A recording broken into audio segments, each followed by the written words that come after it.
Amazon जंगल की खौफनाक कहानी। प्लेन क्रैश के 40 दिन और प्लेन में मौजूद 4 बच्चे। इससे पहले नहीं देखा होगा ऐसा चमत्कार। मासूम बच्चों ने मौत को भी दे दी मात। आपको झकझोर देगी कोलंबिया के प्लेन क्रैश की दास्तान। कहते हैं जीना या मरना सब नियति में पहले से लिखा हुआ है। चाहे मौत सामने से चलकर भी क्यों ना आई हो, अगर आपका समय नहीं आया तो मौत आपका बाल भी बांका नहीं कर सकती है। और इस बात को साबित किया है उन 4 बच्चों ने जो कोलंबिया प्लेन क्रैश में बच गए हैं। ये बातें जितनी सुनने में आसान सी लगती है, उतना ही असल में मुश्किल था। अमेज़न जैसा सुनसान घना जंगल जिसमें 40 दिनों तक 4 बच्चे जिंदा रहने को मजबूर। हैरानी इस बात की है कि आखिर वो 4 बच्चे जीवित कैसे हैं।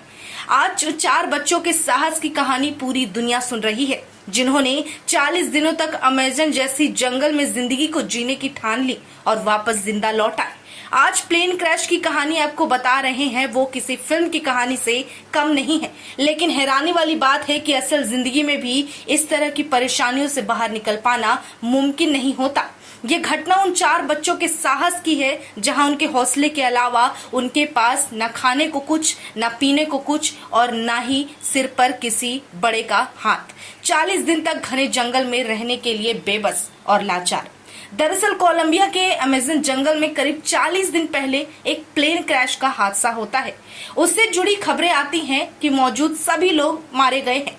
हालांकि बाद में छानबीन से पता चलता है कि उसमें सवार 4 बच्चे फिलहाल अभी भी जीवित हैं, जो कि अमेज़न के जंगलों में गुम हो गए हैं। मीडिया रिपोर्ट्स की माने तो उस प्लेन क्रैश में पायलट के अलावा उस बच्चे की माता मौजूद रहती हैं। हालांकि दुर्घटना में माता और पायलट की मौत हो जाती है। वो 4 बच्चे जंगल में जीवित पाए जाते हैं, लेकिन प्लेन क्रैश होने और रेस्क्यू करके चारों बच्चों को बचाए जाने के बीच का अंतराल 40 दिन का होता है।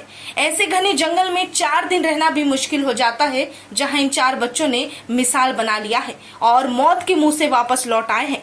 उससे भी ज्यादा हैरानी की बात यह है कि उन बच्चों की उम्र महज 13 साल, 9 साल, 4 साल और एक बच्चे की उम्र 11 महीने है। उस प्लेन में मौजूद बाकी लोगों के शव प्लेन से बरामद हुए जहां पर यह प्लेन क्रैश हुआ।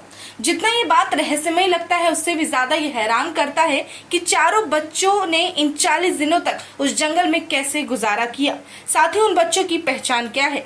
दरअसल इन चारों बच्चों की मां इन बच्चों को लेकर एक जगह से दूसरी जगह जा रही थी, जिस दौरान प्लेन क्रैश हो जाता है और ये हादसा होता है। ये कुछ साधारण सा मामला नहीं है, बल्कि चमत्कारी घटना है, जहाँ पर 4 बच्चे बच जाते हैं। जैसे ही रेस्क्यू टीम द्वारा इन चारों बच्चों को खोज लिया गया, उसके बाद वहां के राष्ट्रपति गस्टावो पेट्रो ने शनिवार को इसकी जानकारी 40 दिन पहले ही वहां के राष्ट्रपति पेट्रो मीडिया से कहते हैं कि लापता बच्चों की खोज के लिए बड़े पैमाने पर हम तलाश अभियान चला रहे हैं, जिस दौरान बचावकर्ता 40 दिन की कड़ी मशक्कत के बाद वहां के कुछ लोकल जनजाति समुदाय की मदद से इन बच्चों को ढूंढ निकालते हैं। फिलहाल ये चारों बच्चे चिकित्सा निगरानी में है, उनकी देखरेख हो रही है। जब ये अभियान शुरू किया गया था, उस वक्त रेस्क्यू टीम की तरफ से हेलीकॉप्टर से उड़ान भरते वक्त जंगल के कुछ इलाकों में खाना भी गिराया जाता था, इस उम्मीद से कि अगर बच्चे जिंदा हो तो उसे खा सके।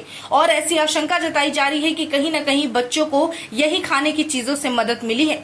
वहां के राष्ट्रपति ने मीडिया से बातचीत के दौरान कहा कि इतना विषम परिस्थिति में बच्चों का 40 दिन तक जीवित रहना किसी चमत्कार से कम नहीं है। इनकी कहानी इतिहास के पन्नों में दर्ज होगी। हालांकि पेट्रो ने यह भी जानकारी नहीं दी कि बच्चे कैसे इतने दिनों तक अपने दम पर जीवित रहे। वहीं 1 मई को सेना का एकल इंजन वाला विमान, जिसमें 6 यात्री सफर कर रहे थे, उसमें इंजन में खराबी होती है, जिसके कारण यह दुर्घटनाग्रस्त हो जाती है।